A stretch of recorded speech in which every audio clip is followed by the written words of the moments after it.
lonely up there. Okay, are we ready to begin? Yes. Okay. Okay, well, we'll call the meeting to order. Roll call. Commissioners Brown, Present. Fuller, Here. Harris, Herr, Here. Madrano, Here.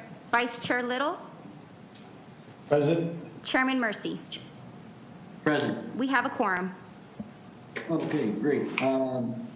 See, for Pledge of Allegiance, well, Commissioner Madrano, since you're the only one in person over there, would you like to lead us in the pledge? Sure, if everyone will stand, please. Pledge allegiance to the flag, to the United States of America, to the republic, which stands one nation, indivisible, liberty and justice for all.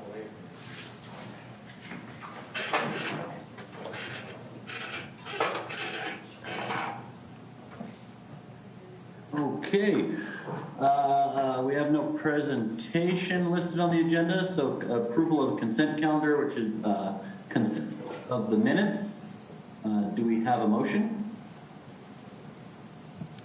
I'll put out a motion to approve the minutes. Okay. We have a motion. We have a second. Roll call, please. Commissioners Brown, Approved. Fuller, Approve. Herr, Approved. Madrano, Approve. Vice Chair Little, Approved. Chairman Mercy. Approved. It passes unanimously with Commissioner Harris absent. Okay, thank you. Moving on to commission and staff presentations, updates, and reports. Let's go ahead and start with our LA County Sheriff's Department.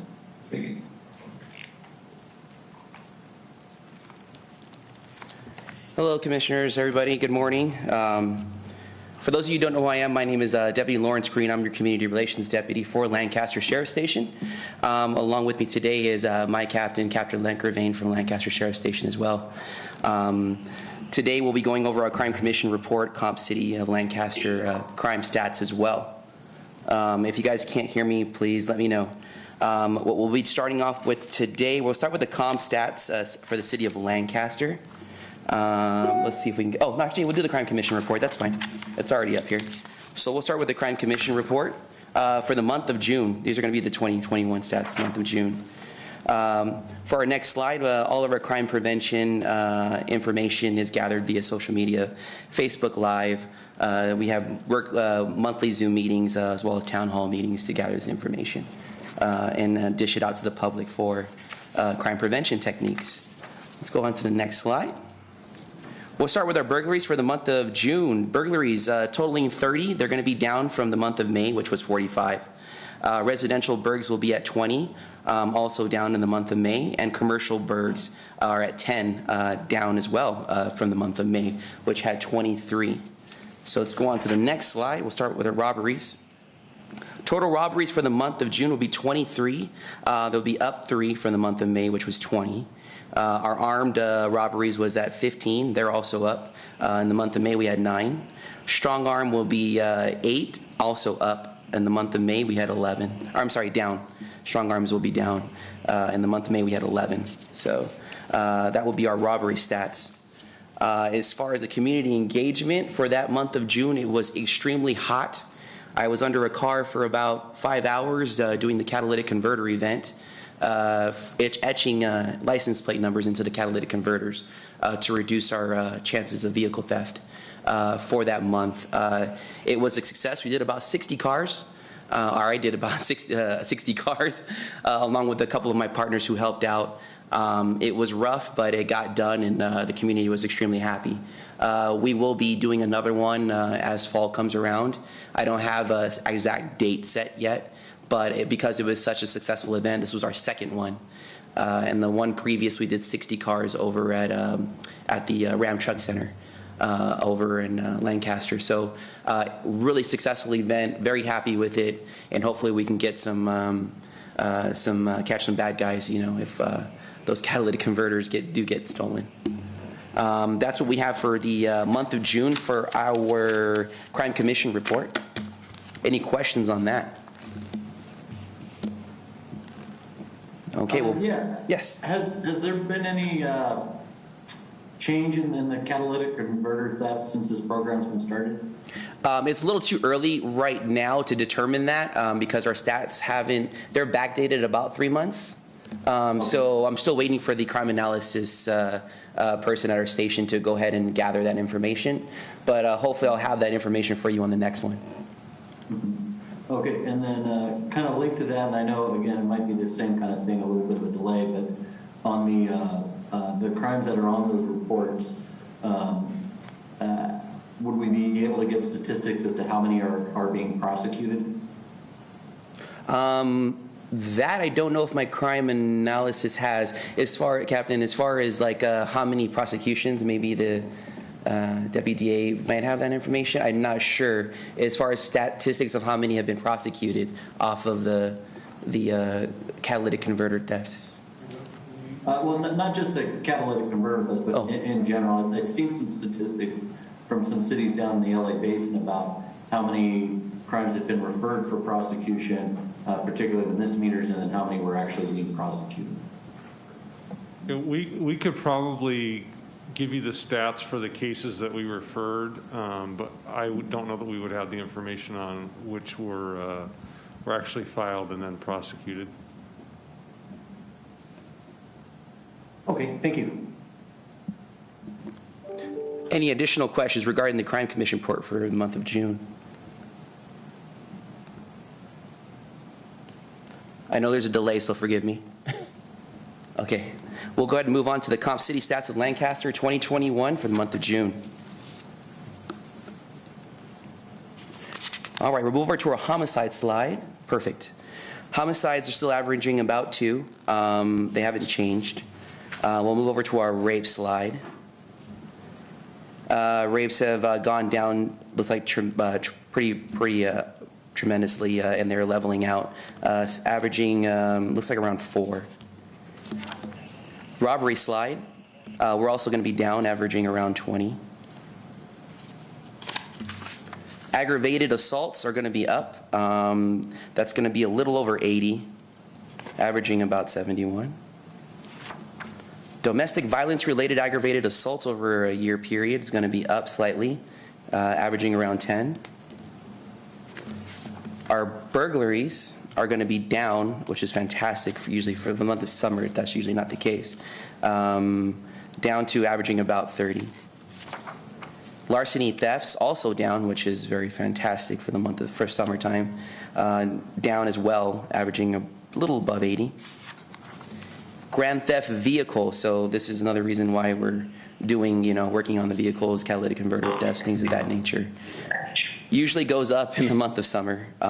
We're about a little over 90. Arsons over a period of a year, we're going to be down about 4.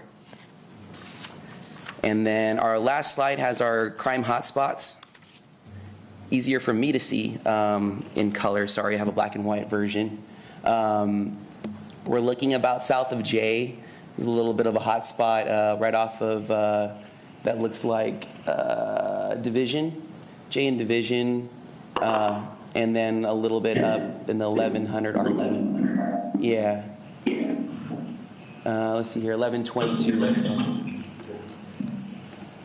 And these are all for Part 1 crimes. Does anybody have any questions as far as the hot spots or anything I've went through for this part of the presentation?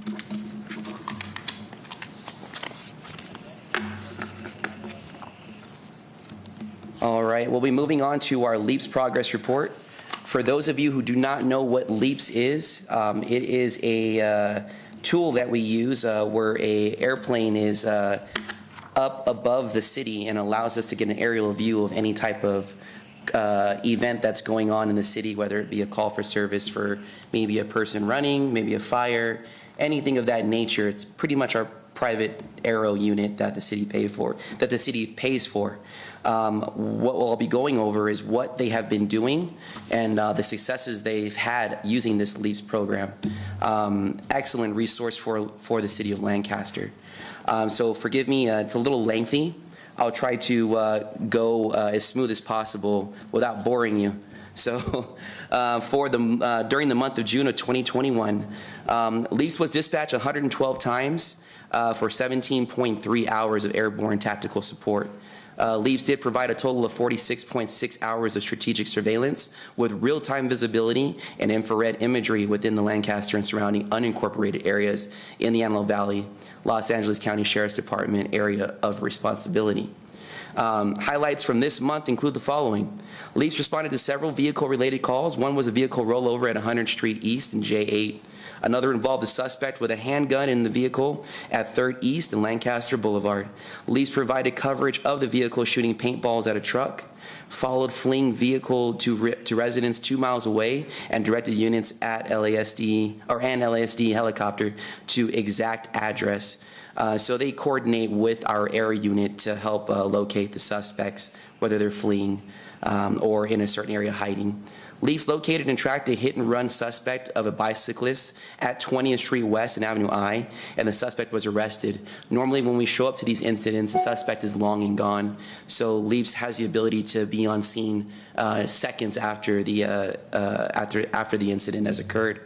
On other calls, LEAPS provided support in water theft incidents, including an uncooperative detention at 200th Street East and Avenue G. Due to the fact there's so many water trucks and us dealing with these marijuana grows, LEAPS is a huge help in locating and pinpointing specific water trucks that we need to investigate. LEAPS provided support to deputies concerning a shoplifter fighting with security at Valley Center and Lancaster Boulevard, resulting in the suspect's arrest. Responding to several individual calls, including one female lying in the road at 13th Street East and Lancaster Boulevard, 2 male lying on the sidewalk at Fern and Jackman, 3 5 to 6 males fighting at 17th West and Avenue K, 4 female threatening to hang herself at 150th East and Lancaster Boulevard, 5 a naked man throwing rocks at cars, 5th East and Avenue J8, and 6 directed deputies to Yucca and J8 where the male was in a field with a gun. LEAPS provided assistance with several fire calls this month. One was a large brush fire at 110th West and Avenue J where the structure threatened. On dispatch to 170th West and Avenue D, LEAPS responded to a large brush fire related to traffic accidents. LEAPS located a female suspect relative to a brush fire at Oldfield and Trevor. At 30th West and Lancaster Boulevard, LEAPS provided overview of brush fire reported in a homeless camp, which is very is reoccurring. We have a lot of homeless encampments that tend to start fires. Deputies were called about a male riding a dirt bike and doing wheelies in the intersection of 10th West and K8. 2 hours later, LEAPS responded to teens on dirt bikes in multiple streets and intersections. LEAPS was dispatched to 45th West on Avenue L12 concerning motorcycles racing in the street. LEAPS responded to a domestic disturbance call of a male and female fighting at Avenue K and Sierra Highway, and was able to provide an overview of the responding deputies. LEAPS supported another domestic incident at Division and Avenue E8 involving a female in a gold vehicle attempting to run over a male. LEAPS was dispatched to 50th East and Avenue I8 for potential kidnapping of a female being forced into a blue van. LEAPS directed responding deputies and LASD helicopters to the location. Out of all this I'm discussing with you, and I know it's a lot of material, LEAPS helped lead to 31 arrests, 31 traffic stops, 7 burglaries and robberies, fights and assaults were 13, persons with a gun, 5, other offenses and suspicious circumstances was 25. So if we go over to the next page, which is the progress report, we have a percentage just to give you a clear detail of what's going on. 26% of these responses were regarding people, 24 responses were regarding arrest and detention, 10% of the responses were property, 21% were vehicles, and 19% were observations that LEAPS has conducted with Lancaster Station. So as you can see, it's very detailed. What they respond to is pretty much anything under the sun that we need them to respond to. It's an extremely helpful resource for Lancaster Station since Aero Unit is so far away, and by the time we get out here, the suspect's long and gone. So as far as the LEAP's progress report, if you guys have any questions, please feel free to ask at this time.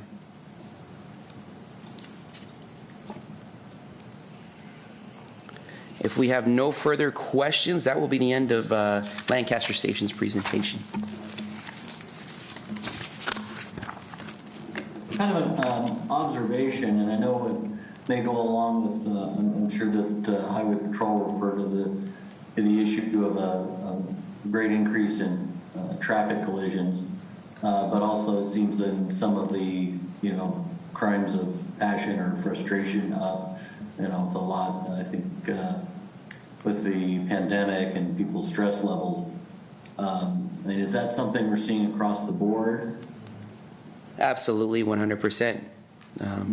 It's a in the moment type deal, spontaneous, and when it happens quick. So we need to be there quick at the same time. Okay, thank you, and I appreciate everything you guys are doing. Just an overall, though, to let everyone know, and looking at some of those numbers, and you see, I'm sorry, that baseline's driving me crazy. Okay, the baseline setting, and you see for that, always remember that's over a 10-year period of a baseline based on statistical gathering. Overall, the station is doing very well, even through the summer months, which usually the activity climbs quite a bit, and we're still down a certain percentage. And we've been consistently been that way since the first of the year. So overall, I think it's important to point out that all these collective efforts are having positive results still in spite of staffing issues and budgets and everything else concerning. Chairman Mercy, just so you know too, part of the LC funding with the special allotted tax that the city was able to work with the community and pass that, we've set aside a certain amount of money for enforcement with a collaborative effort with the CHP as well as the captain at the sheriff's station I just discussed with him. So we have a certain amount of dollars set aside for some creative enforcements as it relates to deal with some of those traffic fatalities we've been seeing across the community. Yeah, thank you. And I'll also note, I think we mentioned this last time, when across the country, crime has spiked, particularly in areas where they have embraced the defunding mentality, that the fact that our station and law enforcement and your department director are doing so well is a real accomplishment, and appreciate the men and women on the front lines making that happen.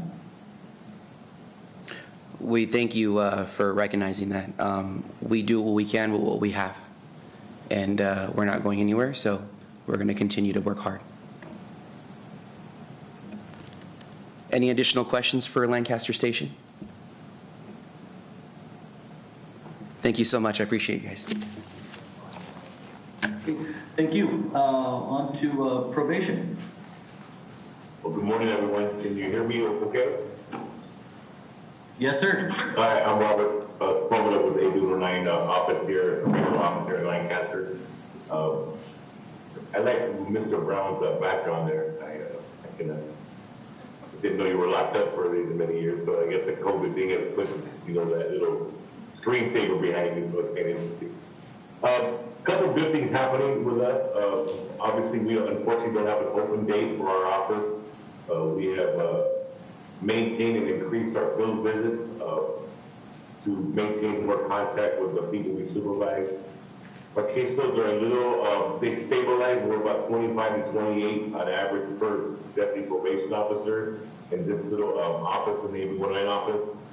So the intensity of our supervision has increased with the allowance of returning back to field contacts at their residence and their in other areas. Our homeless community or transients, we try to keep in contact and make arrangements with them to meet at certain locations so we can, and getting down to that, The good news is we're receiving a brand new mobile unit for the Antelope Valley.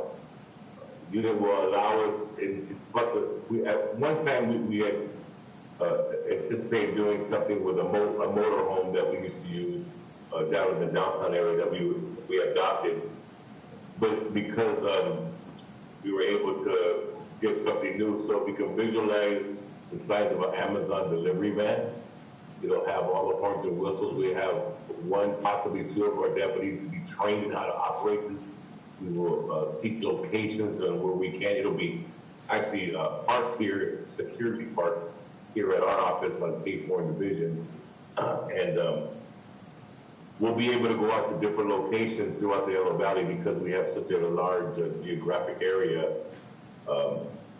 And hopefully, with the additional contacts with the folks that can't get to our office or can't, that have difficulty getting here, be like, say, the Lake LA area. You know, we talked about this, I mentioned it before, it's an hour and a half to down, 45-minute bus ride to come out here. And if we're asking them to see their providers of resources, maybe mental health and stuff, those things can be difficult and challenging for the average person, someone that at times may not have the means. So it's a positive thing that we're doing. It's going to be, I guess, it's hopefully still the art as they've mentioned, and we should have that up and running hopefully in the near future. With the rise and the spike of COVID recently, they kind of postponed the training and the release of them into the communities throughout LA County for the time being, based on that information. So that's why it's kind of on hold, but we're ready to rock and roll, so we're really good at that. Our violations have stabilized. We're seeing a little slight increase in people not reporting for some reason, but nothing out of the ordinary for the summer months that we've talked about with the sheriff's department, as you heard. People just change their mindset when the days get longer and more. One of our resources has been, on average, we're getting a lot of input from daily, weekly food pantries. So we're sharing that with our clients and anybody else that could use it. So we're trying to assist in getting the word out. So we get quite a few emails per week from different resources that are identifying locations to help folks. And so we're using that. So those things seem to be another proactive bonus in the direction that we're working with. We don't have a reopening date, unfortunately, of our offices at this time. I think we were anticipating. We're prepared. We have all our safety precautions. We have our, every desk has been provided with a plexiglass shield for interviews and things of that nature. So we have those here on hand. We have all our disinfectants and things of that nature to secure the safety and health for the employees, the deputies, and the people that come into our office. So we're ready to go once we get the approval to reopen. So we are well prepared for that. We do have, I'm not sure if I've ever mentioned this too, we do have a warrant suppression team member that works with the sheriff. So that's Deputy Turner. He's a probation officer. Anything that's outstanding, warrants for people of concern, he goes out with a unit that specifically works on warrants, and he assists them. One of the things that we do, and we have been doing for some time, I don't think I've mentioned this either in the past, is that we present complex cases. One of our more red flag cases, we submit them to our management team, and then they put them in priority status throughout the county about, you know, are we going to look for this person or not, or how can we, or, you know, do we have any intel to get them secured into custody or to resources such as treatment of some type if they're having certain things. And complex can mean anywhere from a violent offender or there's a history to someone who has difficulty with managing their life because of substance abuse or mental health and things of that nature. So complex doesn't always mean criminal behavior. It just means that the complexity is based on their ability to function in this structured environment that we try to offer them. We've added, probation has typically in LA County been unarmed. However, we have, in the last 9 months, we've We've had 4 of our deputies go through the training. And so we now have 4 armed deputies in our office that are armed on request, which means that if they were found to be needed, they are prepared and trained, and they qualify just like any sheriff or local law enforcement that is carrying a concealed weapon. So now we have 4 in our office, which is gives us a little bit more mobility and things of that nature in effect. On the negative side, we have 1 person wanted for a murder. He was identified back in December, and then finally a warrant was issued a few months later. He was initially a person of interest, and now he's a wanted person with a bench warrant issued out recently for his arrest as a named suspect. And that's pretty much what I have for you today. And if you have any questions, I'd be happy to answer the best I can.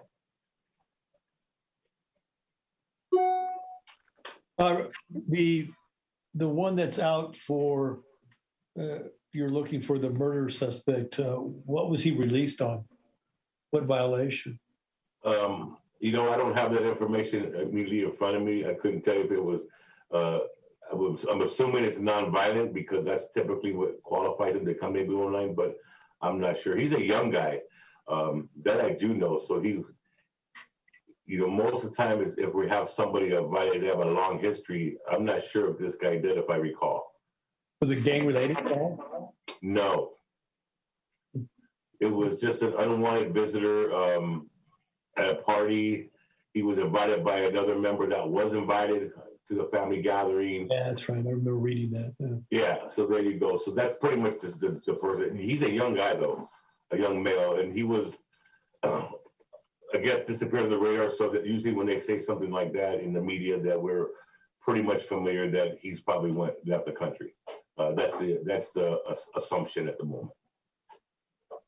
The probation officer of record is making every attempt to still try to locate him through family members and things of that nature. So we're still trying to pinpoint him down, and we'll share that with the sheriffs if we ever have any information to share.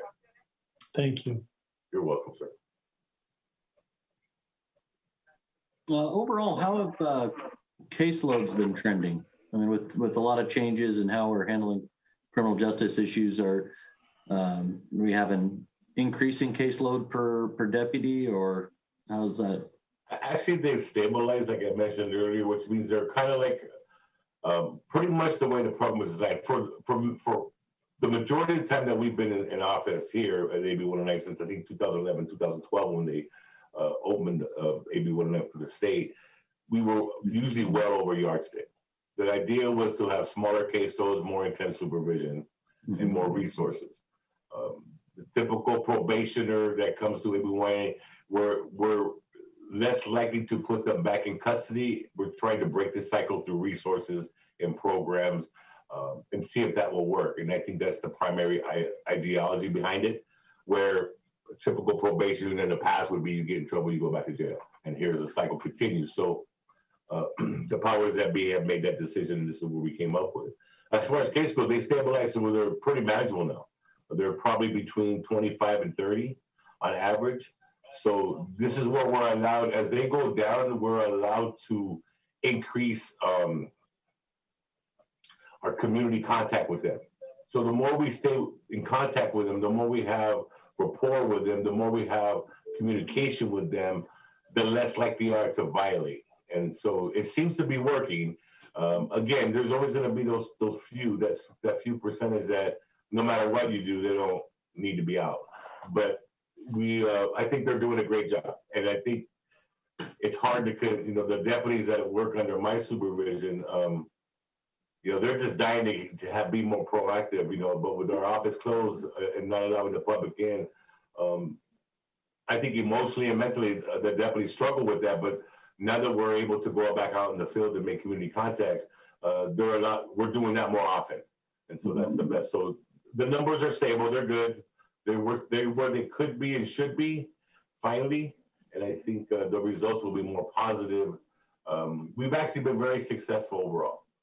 It's not the most agreeable program, a lot of people but I think we've proven in many ways that it's been very rewarding for a lot of the people in the community. They're not reoffending again.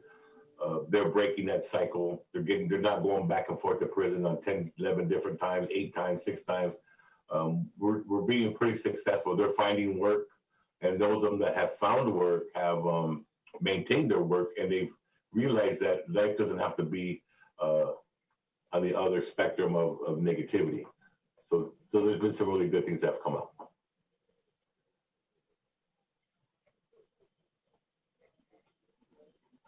Thank you very much. Does anybody have any other questions? Okay, well, thank you very much, sir. Appreciate your time. Thank you for your time. Have a good afternoon. Thank you, you too. CHP.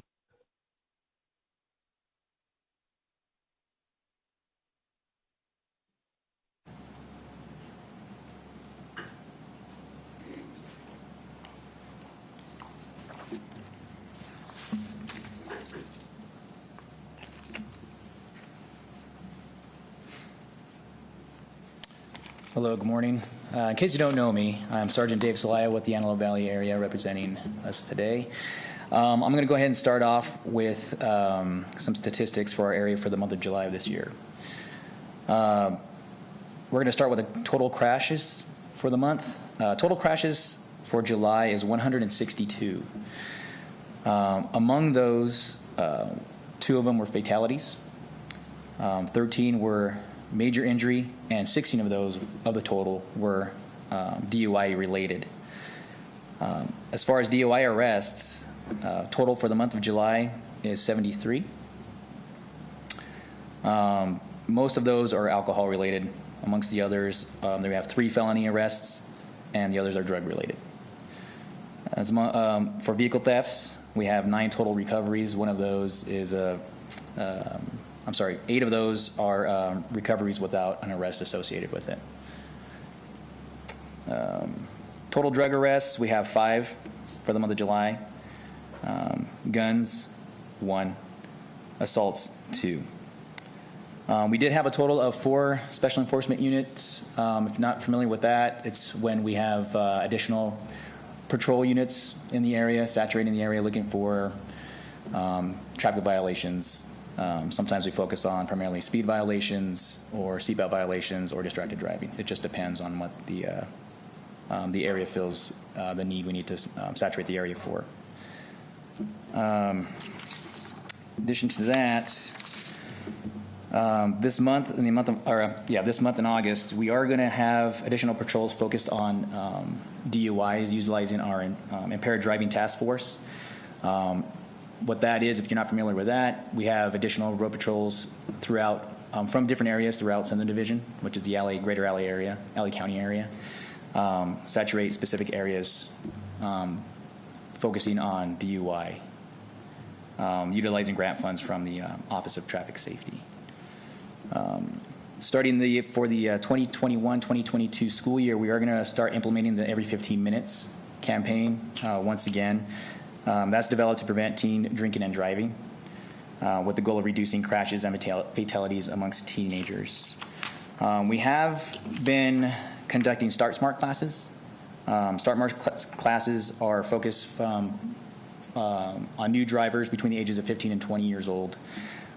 It's aimed to help newly licensed and future drivers understand the critical responsibilities of driving and understanding that accidents do happen, but they are also very much preventable. Other than that, I do not have any other talking points. If you have any questions, feel free to ask, and I'll be more than happy to answer them to the best of my ability. You said for the month of August that there was going to be more of an emphasis on DUI here in this area. Is that like patrolling checkpoints? We do have grant money. We will be having a DUI checkpoint soon. I believe it's the 13th, actually, of this month. So we will have that. We also have our impaired driving task force later in the month. I think it's, I believe it's I don't know the exact date. It's in about 2 weeks or so. I'm not sure what the exact date's going to be, but utilizing grant funds from the Office of Traffic Safety. Typically, we have 2 officers from each area office, so there's about 10 area offices in Sutton Division, which is the Allen County area. So it equates to about 10 marked units, additional to what we already have here in the Antelope Valley that's working that specific date. And their sole purpose is to look for impaired drivers. Did that answer your question? Thank you. Okay. Yeah. Any other questions? All right. Thank you very much for your time. Oh, sorry, one question, I was on mute accidentally. Sure. Just in terms of those collisions, is there any trend lines that you guys have noticed yet? Are we getting better? Is it still worse? Is it kind of the same elevated level? Right now, it seems like it's staying the same. It's elevated. It's been trending upward throughout the state. I don't have the exact numbers from the beginning of the 2021 year. I do know that currently the number of fatalities in our jurisdiction is down for the month of July. That can change in the Antelope Valley. It's very random when it comes to our number of fatalities. So it could be 2 next month, and it can increase or decrease. But as of right now, we are about the same for this month, if not more. But those numbers I don't have currently. But I do know we have at least 2 for the month of August. Okay, great, thank you very much. And just also personal note, want you to know that our hearts are with you. We know the station is mourning this week, and we join you in that. I appreciate that. Thank you very much.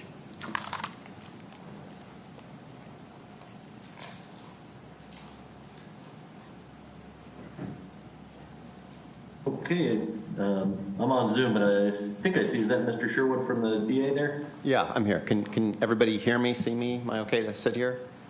Okay. Yes, sir. All right, great. Our statistics, again, with the felony filings, they continue to be basically the same over the last several years. We're filing about 100 felonies a month, give or take. And that's been pretty consistent, like I said, for the last few years. Misdemeanors, we're stabled now, I think, about half of what we were filing, say, 7 months ago and then preceding that. And I think that predominantly has to do with the 14601s, which are driving on suspended license, which we are not filing. Those, I think, are being referred to traffic. So I think some of those cases are probably being handled in the traffic court. And then, of course, the drug cases, we aren't filing any of those. That probably makes up probably 80% of the reduction in the number of misdemeanor filings. But that's stabilized. So again, that's down from about 300 misdemeanor filings a month to about 150. So those are the stats. We did start doing jury trials again. We had a felony murder case that we got a conviction on last week. So that was it was a good case, and it was a good verdict for that. That case had been pending for a while. And we had another gun case that was a hung jury, and I think that case hung. I think some of the past events of the year and a half impacted the jury from what some of the jurors told us after that case. So I expect that will be something we'll be dealing with going forward in terms of jury trials. Just some other things that I've noticed, and I don't know if CHP or sheriffs have noticed this, and I don't know if this has to do with the drug cases, the misdemeanor drug cases, but I've been rejecting a number of cases that involve individuals walking in the middle of the street and getting hit by cars. I had 3 of them yesterday, 2 of them, and there's no fault of the driver, so they're basically brought over to our office to review and then reject because someone was killed. We had one case, 3 yesterday, 2 involved pedestrians. One of them, the person was basically lying down in the road, and obviously the car came along and couldn't avoid them, ran over them. I'm sure it's very traumatic for the driver. And it's just something that I've noticed lately that seems to be happening more and more with pedestrians. And most of these people have a history of drugs and or mental illness, and it seems to me that there's been a lot of them. I don't know statistically that's being borne out, but it may be something to keep an eye on, and I'm certainly going to be looking to see if we have an increase in the number of pedestrians being hit by wandering in the street and being hit by cars. The other thing that I've started to see a couple instances of shootings involving juveniles, where there are adults and juveniles involved, and the juveniles are the ones doing the shooting. That was something that I saw when I started in the DA's office 20 to 25 years ago. And we've seen a couple of those already this year. Ms. Niddle, who's here with me today, one of our DAs in handling some of our gang cases, she's got one of those cases. So that's something to maybe keep an eye out to see if the juveniles are taking on a more pronounced role in some of these shootings. The only other thing in terms of the catalytic converters, I haven't seen any of those in terms of felonies. I don't know what the value of a catalytic converter is. If it's less than $950, then it would be a misdemeanor, and those aren't really cases that either will be, there's not much we can do with that. So if they're misdemeanors and they're brought to our office, we are probably going to be diverting them under our policies, and with misdemeanors, there isn't really a lot we can do. If they've got a bunch of them and they value over $950, then they would be a felony. I haven't seen any of those yet, so maybe those will be forthcoming. That's all I've got. If anybody has any questions. I actually have a question. Oh, okay. Yeah, Robert. Has there been any discussion as it relates to those alternative sentencing courts on some of these misdemeanors for that pre-filing diversion? Is there referral or anything that's made at that point? Or is it something that we maybe could address differently through maybe administrative process or something for some penalty assessment or something creative to deal with that issue? Again, only from experience, right? Right. That the majority of thefts that occur, a good percentage of those thefts occur from people who have a substance abuse problem to obtain those drugs, so there's a direct nexus there. So it does have some impact as it trickles down in community impact. And I'm just wondering if there's any discussion that's taking place at the courthouse to how to address that issue to get around those filings. Yeah, there's a couple of things going on. I know one of the things is that we are, the Antelope Valley Courthouse, and I think I might have mentioned this last month, there's a pilot project going on involving something called ATI, which is Alternatives to Incarceration, and that's essentially, it's a diversionary program where the defendants are pre-screened and they have to have a diagnosed or diagnosed mental illness. One of the mental illnesses, and I don't know the exact terminology for this, but it's basically an addictive personality. I mean, it boils down to being a drug addict, and that's being deemed a mental illness. And so that allows us to refer some of these cases to this diversionary program. I know there's been a lot of, I think the Board of Supervisors has funded it pretty extensively, so I think there's a pretty good amount of money that's been committed to this program. There's a lot of misdemeanor individuals that are referred to this program, and they have housing and they have counseling, and I haven't seen, it's supposed to be a 2-3 year project. I haven't seen people falling out of this program yet. It just started maybe a few months ago, maybe three months ago. So I haven't seen people coming back that haven't. So I'm a little unsure as to how effective this program is going to be. We still continue to run Department A16, which is our alternative to incarceration that incorporates the START program, which is a program that's run through the county jail.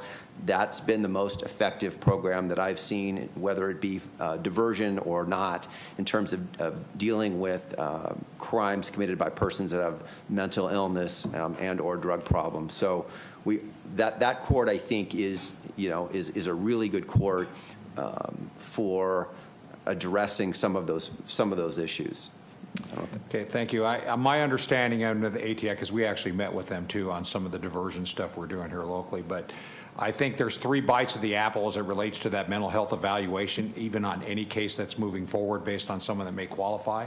So up and to the point even before trial, which I thought was kind of an interesting thing. So I don't know if there's a mechanism for data tracking on how many of those cases get diverted even beyond preliminary hearing and trial setting for that third evaluation before trial. I mean, really, guys are really getting put in a box, all right, moving forward with all this outside influence into how a case moves forward, you know? Right. We're trying not to do that. So I'm hoping that this assessment will be made. The idea is that it's going to be made early on in the process and not something that's going to be post preliminary hearing. The disadvantage is what I think maybe what you're getting at, Lee, which is that if they fail the program, we're back to square one. So we then got to go through the whole process, and it could be a year, 2 years, and that may impact our ability to prosecute the case.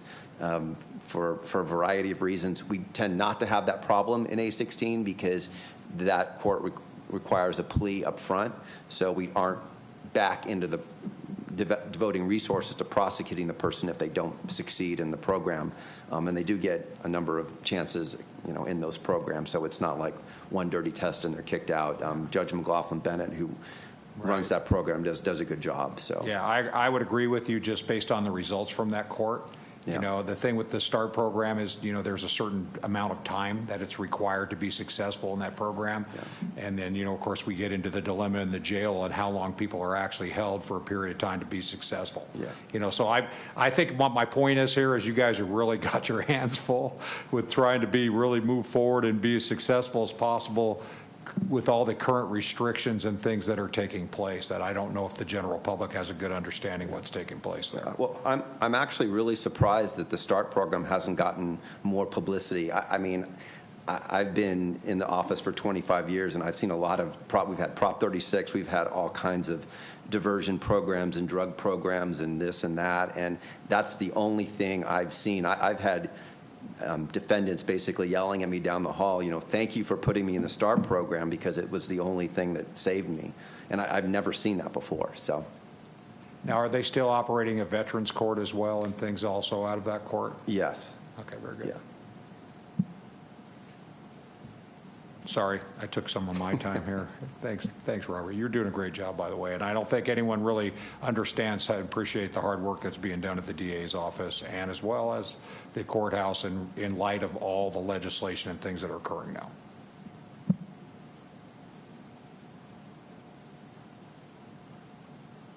Robert, a quick question. Are the people getting run over in the street coinciding with the homeless population? That would be my guess. I mean, and I don't have any data or anything to back it up.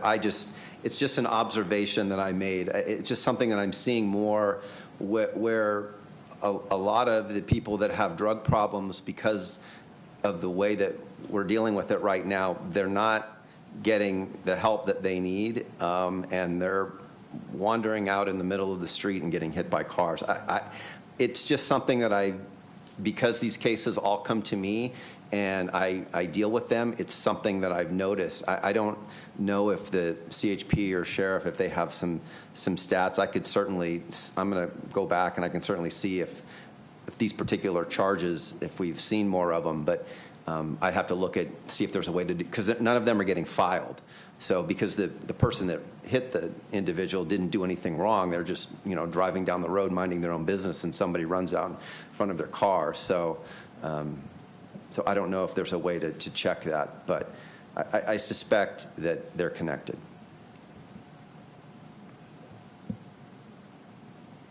Thank you. I have a question in regards to the catalytic converter. And you said in the most of the cases a misdemeanor because it's under $900.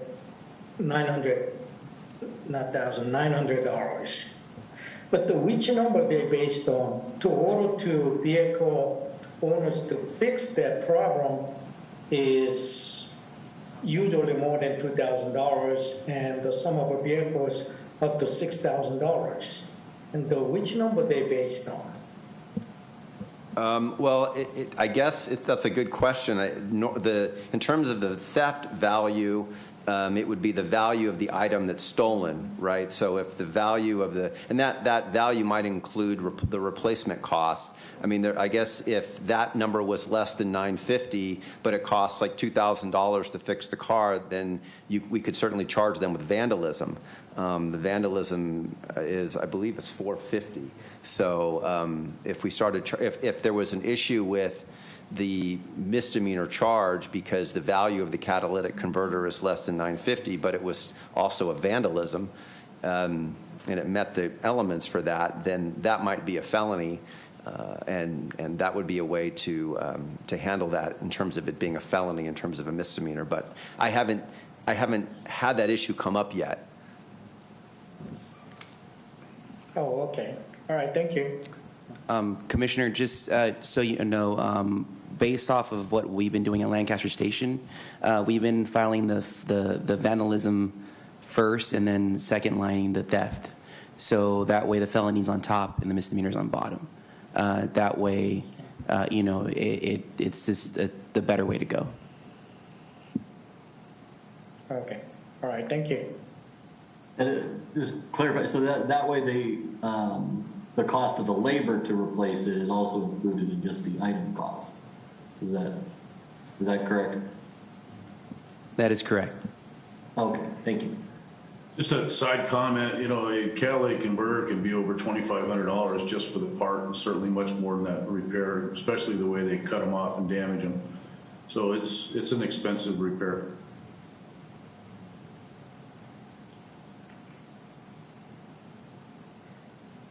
That's good to know. Thank you. We should have asked you first. Good. Thank you. Okay. Any other questions for Mr. Sherwin?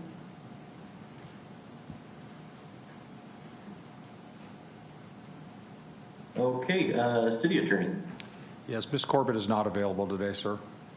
Oh, okay. Then we're over to you, sir. All right, you're stuck with me now. Even though I weighed in on everybody else's comments here. Can't mind my own business ever. But anyway, just to announce, and Chairman Mercy, thank you for attending. I see Sean's out here too as well. We had a training as it relates to our hybrid collaborative effort that we're going to be building through the community, and just kind of to evaluate where we're going with the training that we're interested in putting out in the community in that cooperative model. Thank you, Captain, for attending to as well. Truthfully, I thought it was very good training. I thought we got a lot out of it. There was a lot of discussion and things that everyone shared, and looking things from a different light and more from an empathetic view for problem solving for the community and how they see us as enforcement and operating and building that community trust out there.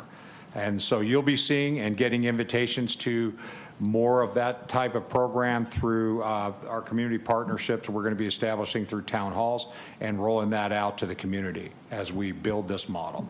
So be ready to attend, and I would hope that every one of you would participate as much as possible. Okay, just to announce, we have a city event this Friday from, I believe it's from 5 p.m. to 9 o'clock, the Welcome Back Lancaster event on the Boulevard. So we're back into event season with a lot of things moving forward that are probably planned throughout the rest of the year. As again, we love to engage the community out there in city events, and city staff is shaking off the dust from COVID, which everyone I think believes we were doing nothing, which we were actually very busy as it related to vaccine centers and testing sites in the hospital and all those other things. And now we're back into our mode of community events, and so we really want to invite the community out there to engage with us at downtown. In the Public Safety Department, in light of funding now moving forward in the hybrid model, we've had a lot of expansion that's taking place and more taking place within the Public Safety Department. I actually want to bring a presentation to you to introduce some of those new members and what their roles will be at the next meeting, if you're okay with that. Just to talk a minute, we have really been working very hard with our staff here at the city as well and the Public Safety Department, building more collaborative effort with our homeless intervention out there that's occurring out in the community. In light of that, we've established these monthly meetings that take place with people's concern in Kensington, and really to more work on some of the issues related to resource management and response from the Sheriff's Department to that location and identifying issues that are occurring there. Truthfully, that has worked out very well. We've established a good working relationship with those community partners that work with the homeless, and we've established a great relationship with that facility that I think is bearing fruit now for minimizing some of that resource response that we've been dealing with there. Also, we're going to be participating with LASA, the Public Safety Department, and the LEAPS aircraft in the next homeless count that's coming here in the near future. Again, that was a great help with accurate numbers, especially using that IR system at night and identifying where these encampments are and direct that. And not only did we do that in Lancaster, but we expand that Antelope Valley wide as far as Acton, Agua Dulce, everything else as well, to work and assist to get an accurate count so we can make sure that we're receiving the appropriate resources as it relates to our homeless population. And then in light of school starting, you know, we're back into firing up our school intervention and truancy program. We want to promote kids who are struggling or maybe coming especially out of COVID to attend school, and working very closely with our school partners and expanding those programs, which we're trying to move into direction, bringing it into that K through 8th grade group. Okay, so we can get into that early intervention model and prevent these kids from getting themselves in a situation that doesn't have them targeted for their future. And that's all I have today. Thank you. Now, with the homeless count, they often need a lot of volunteers for that, if I recall.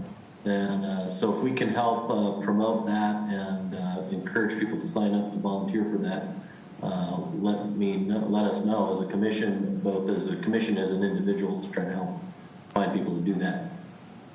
Thank you. I will pass that on to the group that's organizing it. Mm-hmm. Hey, Lee, can I give you some accolades? No. Thank you. I know Keep you the bar low, John. Low. I know you hate it, but I just want to let the commission know that I appreciate you inviting myself and my staff to your training. I was extremely excited, if you want to say for the outlook of the hybrid policing model. The training that the city is providing to their staff is almost exactly the same training that we're providing to the deputies at the station. So it will hopefully be a seamless working environment. We're going to be doing the same kind of problem-oriented solutions to long-term issues. So I'm very appreciative of that. Thank you. And for everyone's note, the captain's brand new, and we threw him right in the fire right out of the gate and got him in there along with some council members that were there and everything. But honestly, I think, and Sean could probably talk about that, but I think it was really good to get people from different areas in the same room having discussions and really looking at active problem solving. And that's, again, what we're going to be asking from the community as well, okay, and how they see that as the issues that relate to their concerns. So that part of it's very exciting, and it's a good thing our captain is well-versed in community-based model and all those type of things, too, so there's good support.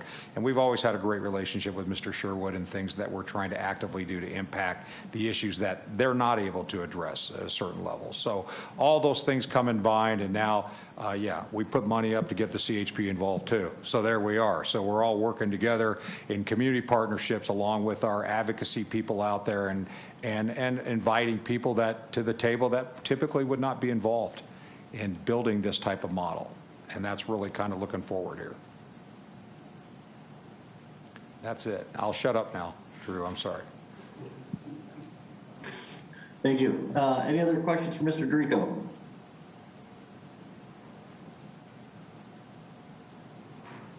Okay, we're on to the state legislative updates. I believe I'm the only rep here today on that. I can tell you since our last meeting, the legislature has been out of session, which I think is good news for public safety. Unfortunately, they'll be returning next week to finish out the legislative session. And There's still a lot of bad bills out there we're keeping an eye on. I know Vanessa gave an update on those at the last meeting. We'll be seeing how those develop and keep everybody updated.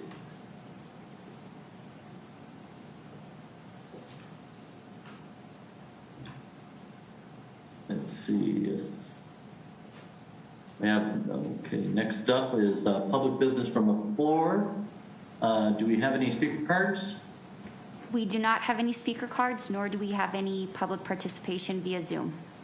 So no comments Okay. at this time. If it's not on line, I think, I can't see him on the Zoom, but I believe Mr. Dorico said that Social Equity Chair Cannon was in the room. Yeah, he's And here. invite him up to introduce himself. Perfect.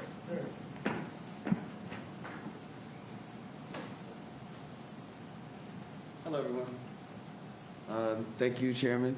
I like the little hybrid setup that's going on here. Hi, Evelyn, Commissioners, Captain John, Director Dorico, Kathleen. My name is Sean Cannon. I am the Chairman of the Social Equity Commission here in the City of Lancaster. I'm here. I'm excited to work together with the Criminal Justice Commission on public safety issues, and I'm also excited to work with our Public Safety Department on this new hybrid law enforcement model. I actually got to meet your Chairman, Mercy, at the training, and I am very excited in where the City of Lancaster is going to go, and I'm excited to meet the rest of the commissioners in person as well. So again, thank you for having me, and you'll be seeing me more at these meetings. Thank you very much for being here. Okay, commissioner comments. Commissioner Hurd.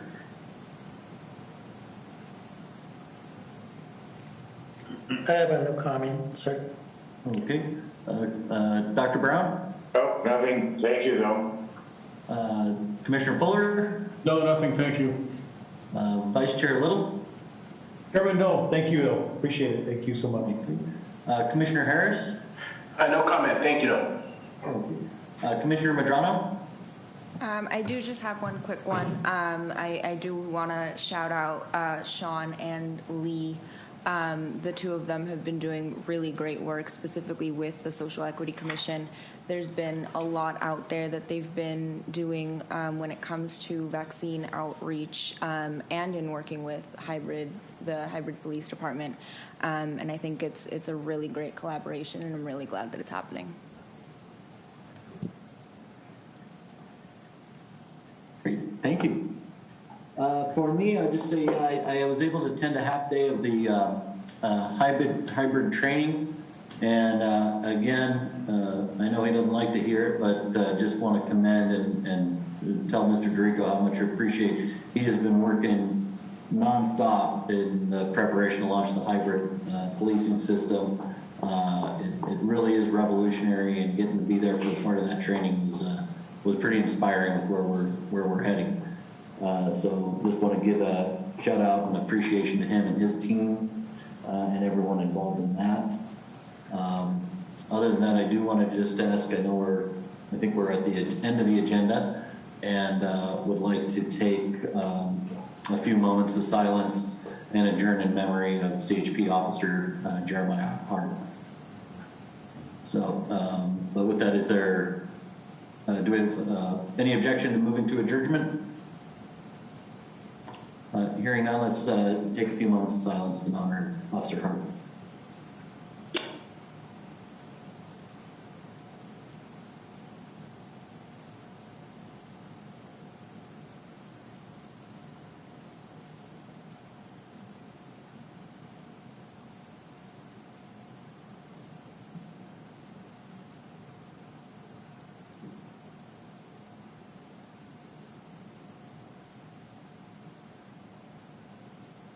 Okay, thank you, everyone. We stand adjourned.